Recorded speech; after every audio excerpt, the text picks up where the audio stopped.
Hello everyone, welcome to Engineer Rocky. In this session, we are going to cover SSC JE 2025 paper analysis.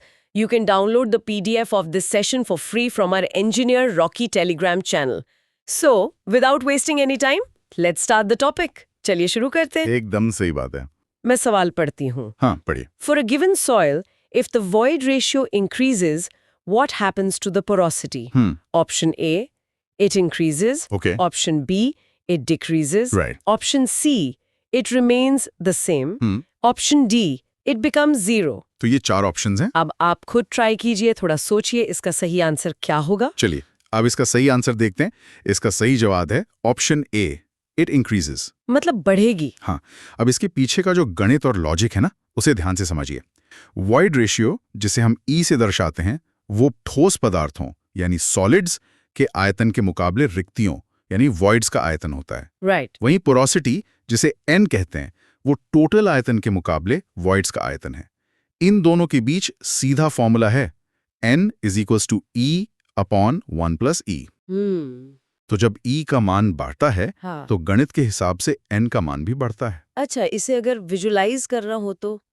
सोचिए कि एक डिब्बे में कुछ ठोस गेंदें रखी हैं। हाँ। अगर गेंदों के बीच की खाली जगह बढ़ने लगे तो पूरे डिब्बे का कुल आयतन भी बढ़ेगा। हाँ, बिल्कुल बढ़ेगा। लेकिन चूंकि खाली जगह का विस्तार हो रहा है, इसलिए उस पूरे डिब्बे में खाली जगह का प्रतिशत यानी पोरोसिटी भी अनिवार्य रूप से बढ़ेगा ही। अरे वाह, ये तो बिल्कुल एक स्पंज की तरह है। मतलब अगर एक सूखे स्पंज को खींचा जाए तो उसके अंदर के छिद्र बड़े हो जाते हैं। एकदम सटीक उदाहरण है। कुल मिलाकर स्पंज का आकार तो बढ़ता ही है, लेकिन उसमें हवा का प्रतिशत भी पहले से ज्यादा हो जाता है। हाँ, बहुत ही शानदार कॉन्सेप्ट है। अब पेज 4 पर इसी से जुड़ा हमारा दूसरा सवाल है, जो एक न्यूमेरिकल है।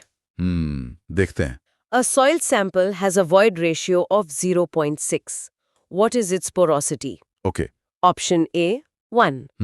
Option B, 0.6. Right. Option C, 0.37. Option D, 0.75. तो अब आप लोग हाँ, अब आप खुद ट्राई कीजिए, थोड़ा सोचिए इसका सही आंसर क्या होगा। चलिए, अब इसका सही आंसर देखते हैं। इसका सही उत्तर है ऑप्शन सी, 0.37। ये कैसे आया? देखिए, ये एग्जाम में बार बार पूछा जाता है। वही फॉर्मूला n = E 1 + E लगाना है।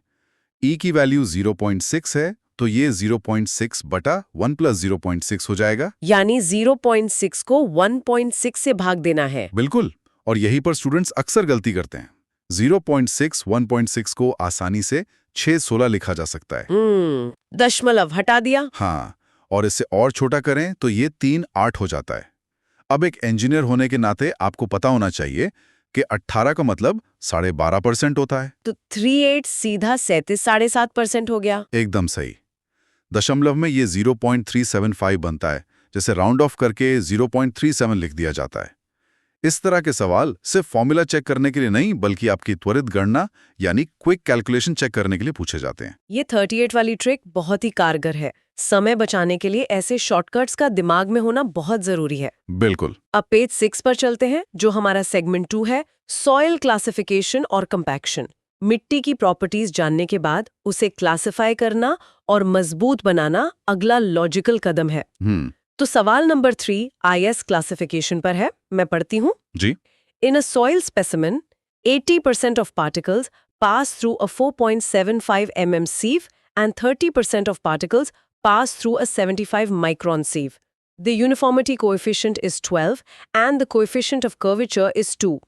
As per IS classification, this soil is classified as okay. Option A, SW, Option B, MH, right. Option C, OH, Option D, SC. तो यहाँ काफी सारा डेटा दिया हुआ है। हाँ, अब आप खुद ट्राई कीजिए, थोड़ा सोचिए इसका सही आंसर क्या होगा। चलिए, अब इसका सही आंसर देखते हैं। इसका सही जवाब है ऑप्शन ए, SW, जिसका मतलब है वेल ग्रेडेड सैंड। अच्छा, इतने सारे डेटा को डिकोड कैसे किया? देखिए, ये सवाल वास्तव में एक मास्टर क्लास है।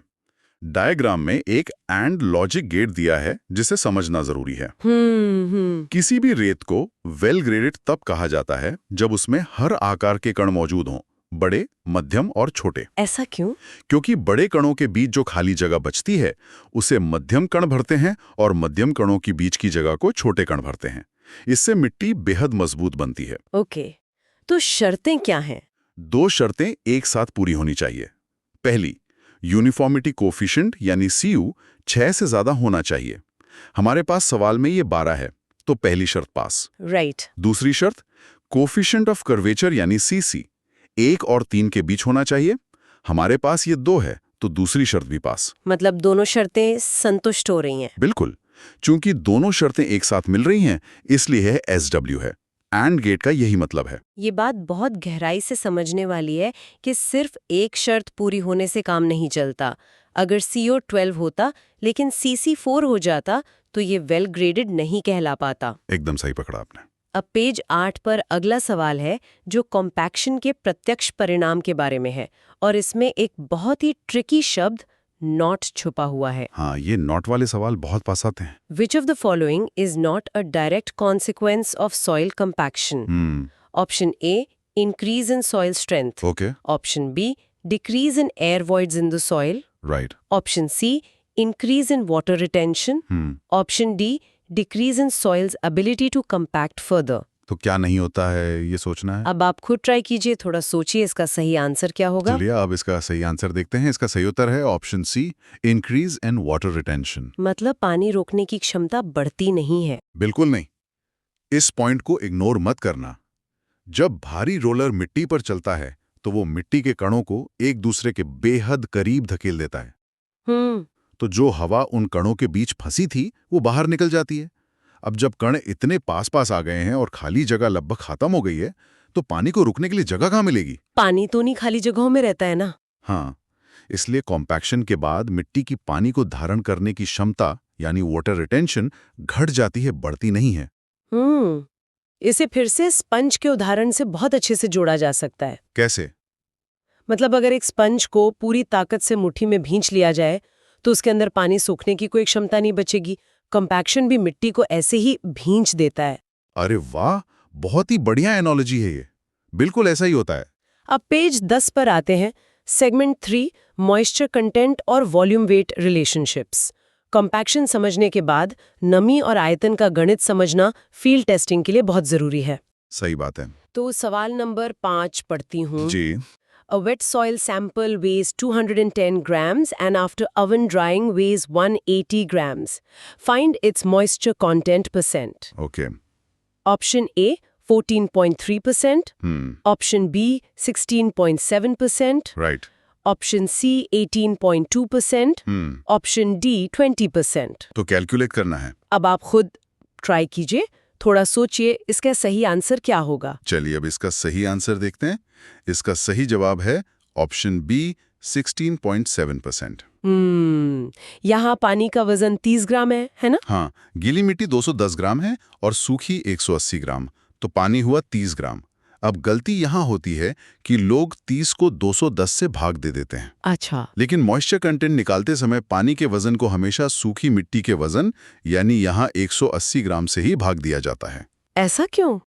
फॉर्मूला है W = W wet W dry - 100। इसका साइंटिफिक कारण यह है कि गीली मिट्टी का वजन एक अस्थिर चीज है। मौसम, बारिश या धूप के कारण पानी कम ज्यादा होता रहता है। बिल्कुल। लेकिन उस मिट्टी के अंदर मौजूद ठोस कणों यानी सॉलिड्स का वजन कभी नहीं बदलता। सूखी मिट्टी का वजन एक स्थिर आधार है और इंजीनियरिंग में किसी भी चीज की तुलना हमेशा एक स्थिर आधार से ही की जानी चाहिए। ये तो एक बहुत बड़ा आहा मोमेंट है। मतलब ठोस कणों का वजन शाश्वत है, वो नहीं बदलेगा, इसलिए वही हमारा रेफरेंस पॉइंट होना चाहिए। एकदम सही। गीला वजन तो धोखेबाज है। अब पेज 12 पर इसी से जुड़ा वॉल्यूम का सवाल है। पढ़िए। A soil has volume of solids 0.35 meter cube and volume of voids 0.15 meter cube. Find its porosity percent. Okay. Option A, 28.5%. Option B, 30%. Right. Option C, 35%. Option D, 40%. तो पोरोसिटी निकालनी है। अब आप खुद ट्राई कीजिए, थोड़ा सोचिए इसका सही आंसर क्या होगा। चलिए अब इसका सही आंसर देखते हैं। इसका सही जवाब है ऑप्शन बी, 30%। ये 30% कैसे आया? 0.15 को 0.35 से डिवाइड नहीं करना था क्या? बिल्कुल नहीं, और वही जल्दबाजी सबसे बड़ा जाल है। हमने सेशन की शुरुआत में ही पोरोसिटी पर बात की थी।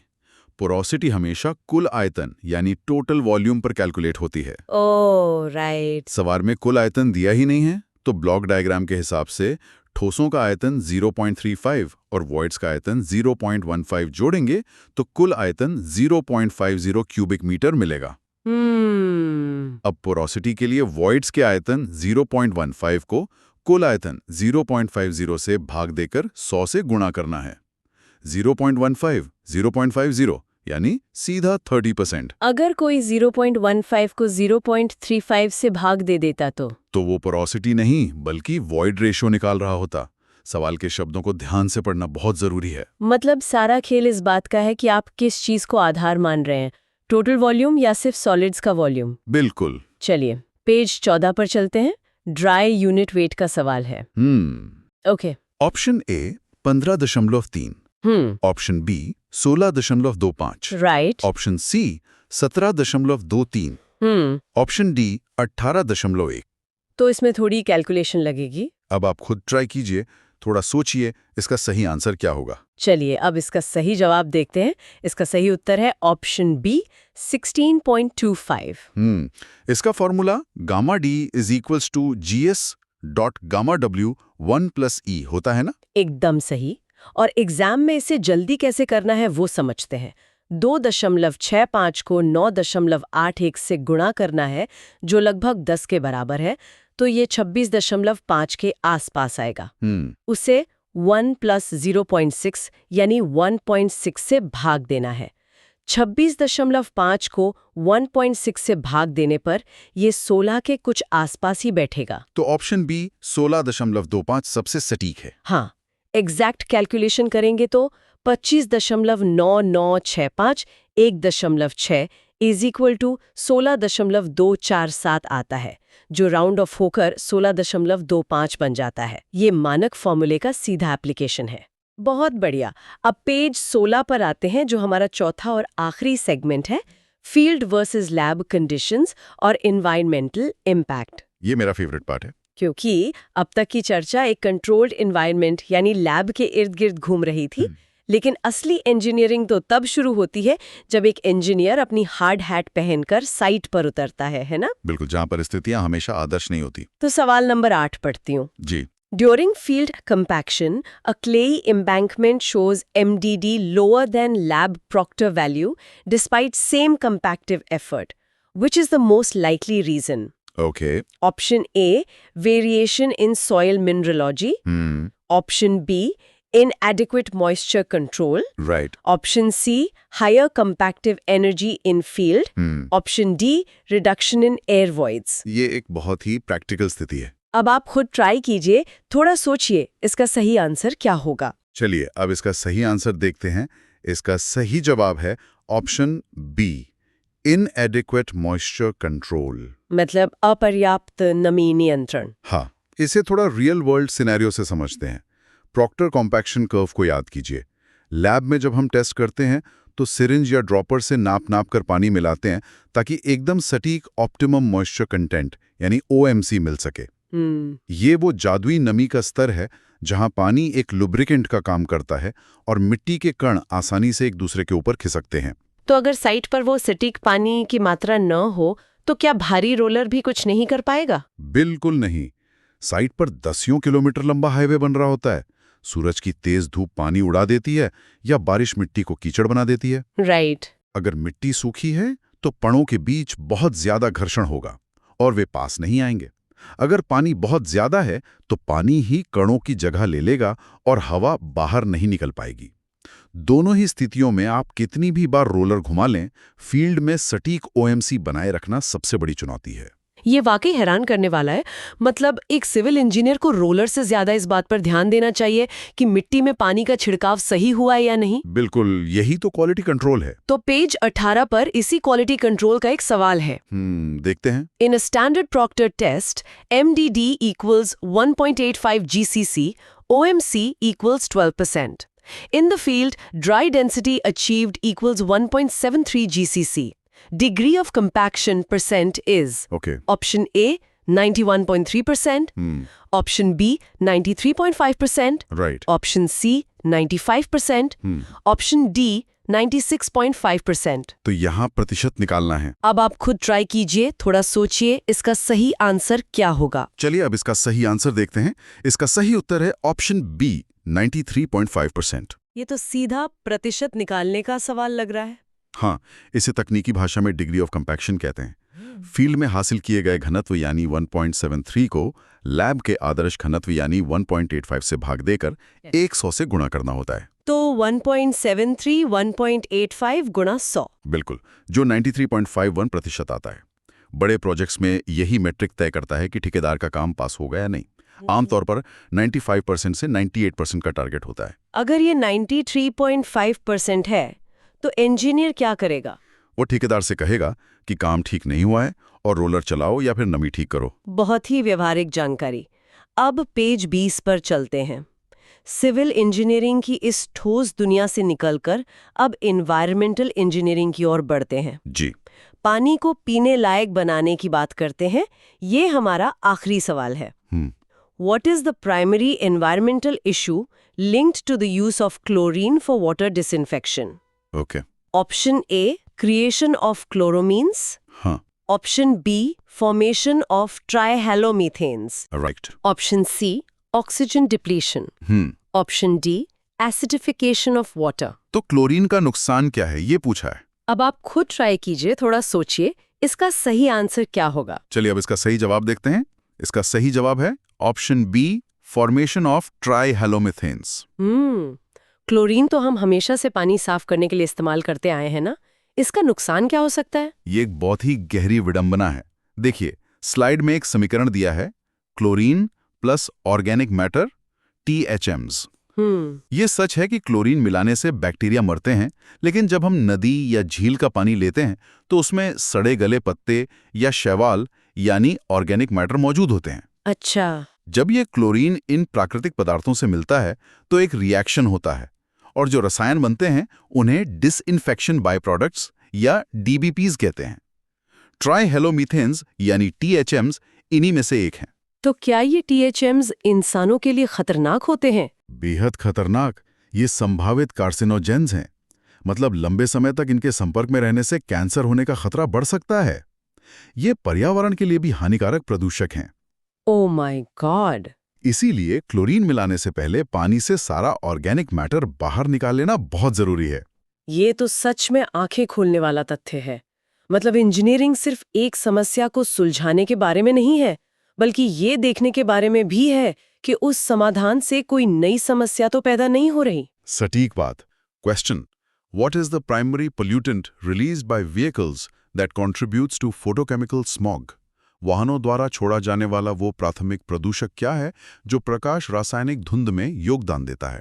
ऑप्शंस देख लेते हैं। हाँ, option A nitrogen oxides, option B carbon dioxide, option C sulphur dioxide, option D ozone. अब ध्यान से समझिए, थोड़ा सोचिए इसका सही आंसर क्या होगा। एग्जाम में जल्दबाजी बिल्कुल नहीं करनी है। चलिए अब इसका सही आंसर देखते हैं। करेक्ट आंसर है ऑप्शन ए, नाइट्रोजन ऑक्साइड्स। अच्छा, ओजोन नहीं?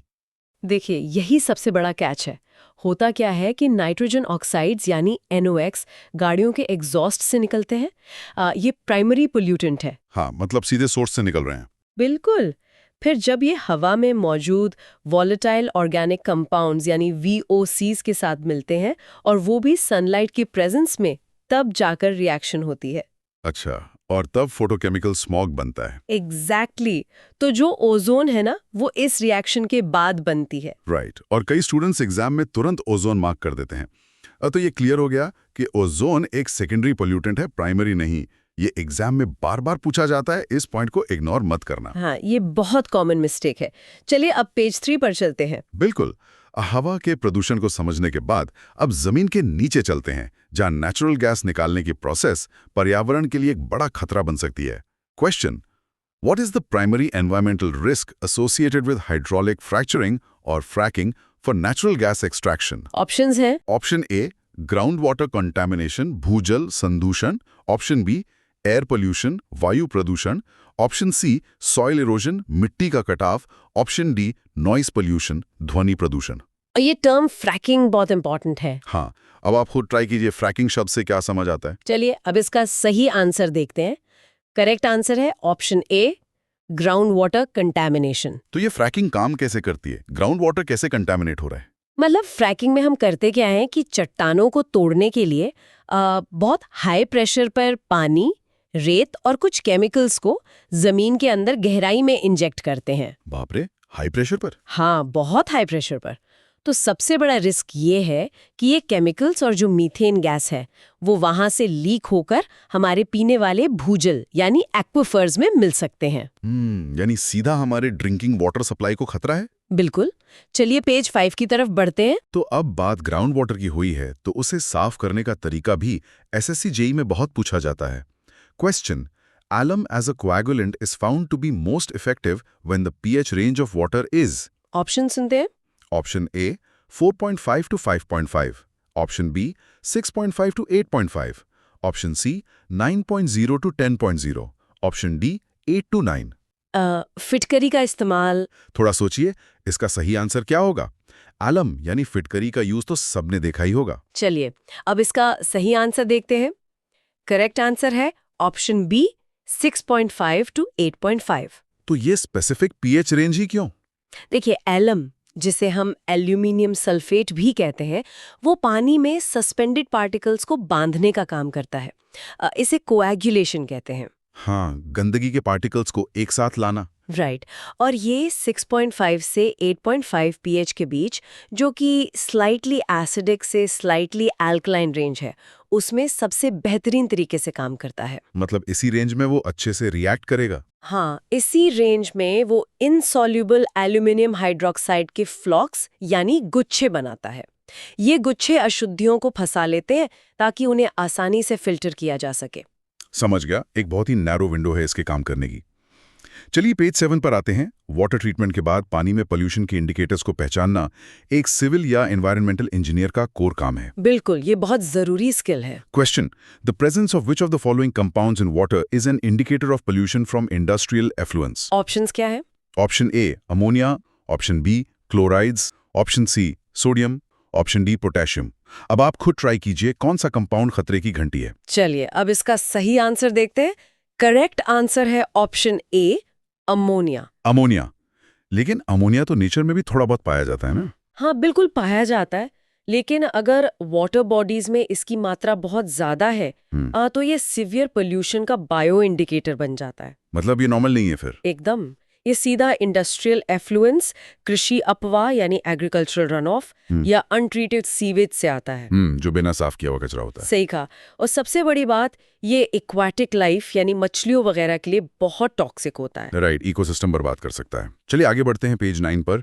चाहे इंडस्ट्री लगानी हो या कोई इंफ्रास्ट्रक्चर प्रोजेक्ट, पोल्यूशन रोकने के लिए प्लानिंग सबसे पहले होती है। Question: in environmental management which of the following techniques is used to assess the environmental impact of a proposed project? Options देखते हैं। Option A environmental impact assessment EIA, option B risk assessment, option C health impact assessment HIA, option D carbon footprint analysis.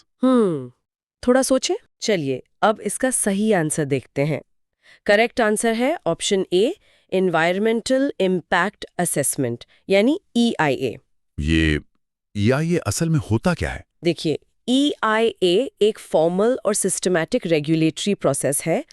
सबसे ज़रूरी बात जो exam में याद रखनी है वो ये है कि ये सब कुछ डिसीजन लेने और कंस्ट्रक्शन शुरू होने से पहले किया जाता है। अच्छा, मतलब ईंट रखने से पहले ये सब चेक होता है? बिल्कुल, ताकि हम पहले से ही पर्यावरण, समाज और अर्थव्यवस्था पर पड़ने वाले इम्पैक्ट का अनुमान लगा सकें।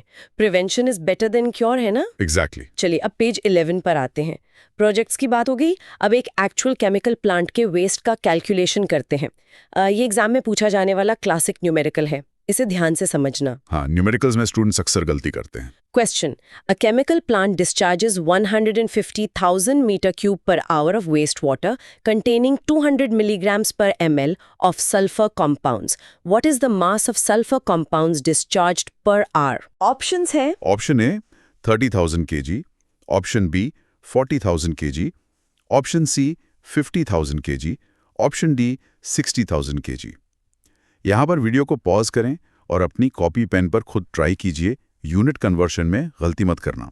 चलिए अब इसका सही आंसर देखते हैं। करेक्ट आंसर है ऑप्शन ए, 30,000 kg। तो इसे सॉल्व कैसे करेंगे? बहुत सिंपल है। अगर स्टेप बाय स्टेप चलें, मास निकालने के लिए वॉल्यूम को कॉन्सेंट्रेशन से मल्टीप्लाई करना है। वॉल्यूम में 150,000 क्यूबिक मीटर। बिल्कुल। सबसे पहले इस 150,000 क्यूबिक मीटर को लीटर्स में बदलें। हमें पता है कि 1 क्यूबिक मीटर में 1000 लीटर होते हैं, तो ये 15 करोड़ लीटर्स पर आवर हो गया। Right, 15 million litres. हाँ, अब इसे 200 मिलीग्राम पर लीटर से गुणा करें, तो ये हो जाएगा 30 अरब मिलीग्राम पर आवर। बाप रे, फिगर बहुत बड़ा हो गया। है ना। आखिर में इस मिलीग्राम को किलोग्राम में बदलना है। इसके लिए 10 लाख यानी 1 मिलियन से डिवाइड करें, रिजल्ट आएगा 30,000 किलोग्राम पर आवर। तो यूनिट्स का खेल है पूरा। यूनिट सही लगा लिए तो आंसर आ जाएगा। बिल्कुल सही। चलिए पेज 13 देखते हैं। हाँ, अगर ये वेस्ट वाटर जमीन में चला जाए और ग्राउंड वाटर को पोल्यूट कर दे, तो उसे वहीं के वहीं साफ करने की टेक्नोलॉजी को क्या कहते हैं? Question, which of the following methods is used for in situ remediation of contaminated ground water? Option सुन लेते हैं। Option A, air sparging. Option B, bioremediation, जैविक उपचार। Option C, soil vapour extraction, मृदा वाष्प निष्कर्षण। ऑप्शन डी, केमिकल ऑक्सीडेशन, रासायनिक ऑक्सीकरण। थोड़ा सोचिए, इसका सही आंसर क्या होगा? चलिए अब इसका सही आंसर देखते हैं। करेक्ट आंसर है ऑप्शन ए, एयर स्पार्जिंग। तो ये इन सिटू का मतलब क्या है यहाँ पर? इन सिटू का सीधा मतलब है ऑन साइट, यानी जहां पोल्यूशन है उसी जगह पर उपचार करना, पानी को बाहर नहीं निकालना है। अच्छा, और ये एयर स्पार्जिंग कैसे काम करती है? इसमें हम करते क्या हैं कि सीधे दूषित ग्राउंड वाटर के अंदर दबाव वाली हवा यानी प्रेशराइज्ड एयर इंजेक्ट करते हैं। जमीन के अंदर हवा डालना? हाँ, ये हवा घुले हुए पोल्यूटेंट्स को वेपर यानी वाष्प में बदल देती है। फिर ये वाष्प मिट्टी में ऊपर की तरफ आ जाते हैं। ओहो, और फिर ऊपर उन्हें पकड़ लिया जाता है? एग्जैक्टली, उन्हें सॉइल वेपर एक्सट्रैक्शन सिस्टम्स के जरिए कैप्चर कर लिया जाता है। बहुत ही कमाल की तकनीक है।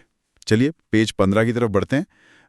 पानी की सफाई हो गई, अब वापस इंडस्ट्रीज की चिमनियों से निकलने वाले वायु प्रदूषण यानी एयर पोल्यूशन पर आते हैं। ये टॉपिक भी बहुत स्कोरिंग है। Question, in air pollution control the most efficient scrubber for removing fine particulate matter is? Options है। Option A, venturi scrubber. Option B, wet scrubber. Option C, electrostatic precipitator. Option D, cyclone separator. अब आप खुद try कीजिए, fine particles के लिए best क्या है? चलिए अब इसका सही आंसर देखते हैं। करेक्ट आंसर है ऑप्शन सी, इलेक्ट्रोस्टैटिक प्रेसिपिटेटर यानी ESP। तो ये ESP फाइन पार्टिकल्स को कैसे हटाता है? देखिए, इंडस्ट्रियल एग्जॉस्ट से बहुत ही सूक्ष्म कण जैसे वेरी फाइन पार्टिकुलेट मैटर, राख या धूल, इन्हें हटाने के लिए ESP सबसे एफिशिएंट तकनीक है। मतलब सबसे बेस्ट काम यही करता है? बिल्कुल। ये मशीन कणों पर हाई वोल्टेज इलेक्ट्रिकल चार्ज लगाती है, फिर ये कण विपरीत आवेशित यानी ऑपोजिटली चार्ज्ड प्लेटों पर जाकर चिपक जाते हैं। और हवा साफ होकर बाहर निकल जाती है। और याद रखना स्टूडेंट्स, साइक्लोन सेपरेटर बड़े कणों के लिए होता है, लेकिन जहां फाइन पार्टिकुलेट मैटर की बात आएगी ESP ही आंसर होगा। एकदम सही टिप है ये। अब पेज 17 देखते हैं। तो पार्टिकुलेट मैटर तो ESP ने हटा दिया, लेकिन पावर प्लांट से निकलने वाली खतरनाक गैसों का क्या? Question: Which of the following is the most effective technique for controlling nitrogen oxide or NOx emissions from power plants? Options. Option A, selective catalytic reduction SCR. Option B, selective non-catalytic reduction SNCR. Option C, flue gas desulfurization FGD. और option D, low NOx burners. थोड़ा सोचिए, इसका सही answer क्या होगा? FGD और SCR में अक्सर कंफ्यूजन होता है। चलिए अब इसका सही आंसर देखते हैं। करेक्ट आंसर है ऑप्शन ए, सेलेक्टिव कैटालिटिक रिडक्शन SCR। तो FGD क्यों नहीं? यही तो कंफ्यूजन क्लियर करना है। फ्लू गैस डीसल्फराइजेशन यानी FGD सल्फर के लिए होता है, नॉक्स के लिए नहीं। नॉक्स के लिए SCR सबसे एडवांस्ड और इफेक्टिव तरीका है। अच्छा, तो SCR में होता क्या है? इसमें हम एक उत्प्रेरक यानी कैटलिस्ट का उपयोग करके अमोनिया या यूरिया की नॉक्स के साथ रिएक्शन कराते हैं। अमोनिया के साथ रिएक्शन? हाँ, और इस रिएक्शन से वो खतरनाक प्रदूषक टूटकर हानिरहित मौलिक नाइट्रोजन यानी एलिमेंटल नाइट्रोजन और वाटर वेपर में बदल जाते हैं। वाह, मतलब खतरनाक गैसों को पानी की भाप और सेफ नाइट्रोजन में बदल दिया। बेहतरीन। अब आते हैं पेज 19 पर। आज के हमारे फाइनल क्वेश्चन की ओर बढ़ते हैं, जो फ्यूचर इंजीनियरिंग का सबसे हॉट टॉपिक है, ग्लोबल वार्मिंग और कार्बन एमिशंस। ये सच में आज के टाइम की सबसे बड़ी प्रॉब्लम है। Question: In the terms of carbon capture and storage, or CCS, which of the following is the most likely method for storing carbon dioxide long term? इसके ऑप्शंस देखते हैं। Option A: ocean storage. Option B: geologic sequestration. Option C: biomass sequestration. Option D: carbonation of concrete. चलिए, last question है, अब आप खुद try कीजिए। चलिए, अब इसका सही आंसर देखते हैं।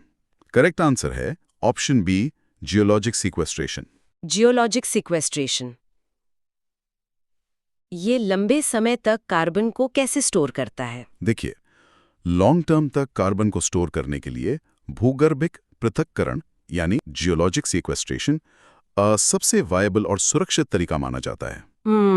इसमें करते क्या है? इसमें CO2 को एमिशन सोर्स पर ही कैप्चर कर लिया जाता है, फिर उसे जमीन में हजारों फीट नीचे पोरस रॉक फॉर्मेशंस में इंजेक्ट कर देते हैं। पोरस रॉक फॉर्मेशंस मतलब चट्टानों के छेदों में? हाँ, जैसे जो खाली हो चुके तेल और गैस के जलाशय हैं वहां। इससे ये कार्बन हमेशा के लिए वातावरण से अलग हो जाती है। मतलब जहां से हमने ईंधन निकाला वहीं वापस कार्बन को दफना दिया। बिल्कुल, एक तरह से साइकिल पूरा कर दिया। तो एस्पिरेंट्स, आज हमने SSC JEE 2025 के पेपर एनालिसिस में उन टॉप 10 कॉन्सेप्ट्स को देखा जो एग्जाम में घुमा फिरा कर पूछे जाते हैं। हाँ, और जाने से पहले मैं एक बात सोचने के लिए छोड़ती हूँ। हम ESP, SCR और जियोलॉजिक सेक्वेस्ट्रेशन जैसी करोड़ों की मशीन्स बना रहे हैं प्रदूषण को रोकने के लिए। लेकिन क्या फ्यूचर इंजीनियरिंग का असल गोल ये नहीं होना चाहिए कि हम ऐसे एनर्जी सोर्सेज बनाएं जहां एमिशन सिरे से पैदा ही ना हो? इस बारे में सोचिएगा जरूर। बहुत ही गहरी बात कही आपने। अपनी तैयारी मजबूत रखिए स्टूडेंट्स। PDF डाउनलोड करके रिवाइज करते रहिए। Thanks for watching. Keep supporting us.